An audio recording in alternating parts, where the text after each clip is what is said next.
I think Okoboji, OES in particular, is putting our kids ahead of others, and just some of the programming that we're doing. The Nature Nook, again, the Explore Lab, we're really trying to come up with some non-traditional ways for kids to learn. But I also think they think some of these new perks are pretty cool with the Nature Nook and the Explore Lab and having laptops. And there's probably an awful lot they take for granted, like we all do.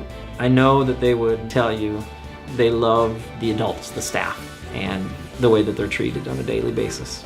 We are very blessed to have a lot of technology even here at the elementary. All of our students are one-to-one.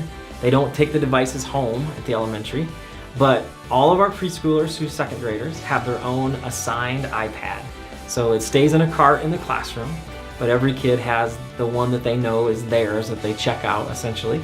And they're integrating all sorts of life's lessons and curriculum content into technology. Kids are, as you know today, very, very capable with technology, and they're very natural with it. We really try to cultivate an environment here where let's try different things, whether it's a student or a teacher.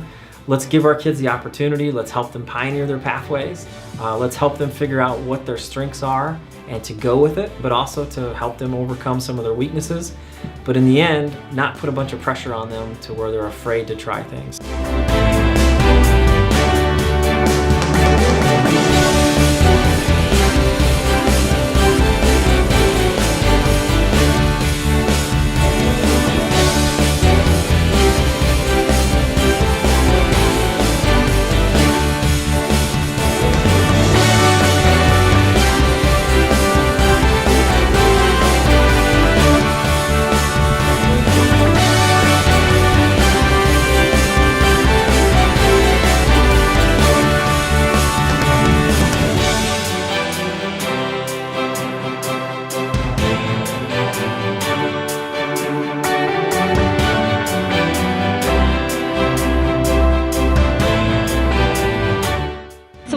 This space as a specialist class, so the kids can come in and we have different activities and tasks that they can do that kind of teaches a lot of the universal constructs, so like collaboration and creativity and just like this growth mindset of not always having the right answer.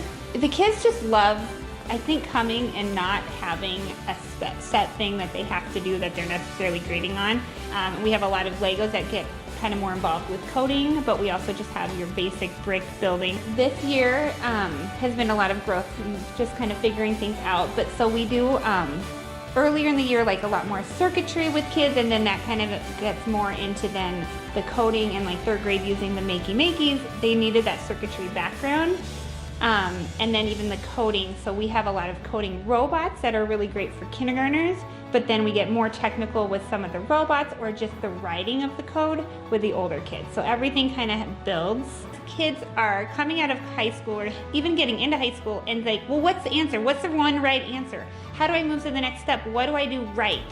And life isn't really like that. Reality isn't like that. When you get to your jobs, it's not like that. It's much more about problem solving and working as a team and coming up with a collaborative answer as opposed to one single answer. So I think especially starting this down with our kindergarten kids and working all the way through middle school with this, and then the programs at the high school will kind of allow our Okoboji kids to have that problem solving skill that we've almost taught out of kids for so long. Probably gonna grow and adapt as kids grow and adapt, but this is really laying that foundation for the kids entering middle school. So by the time our kindergartners are hitting middle school, they are going to be so experienced with failing and trying again. They're going to be so experienced with coding and building and crafting and trying that I think by the time they get to middle school, they'll be up for anything.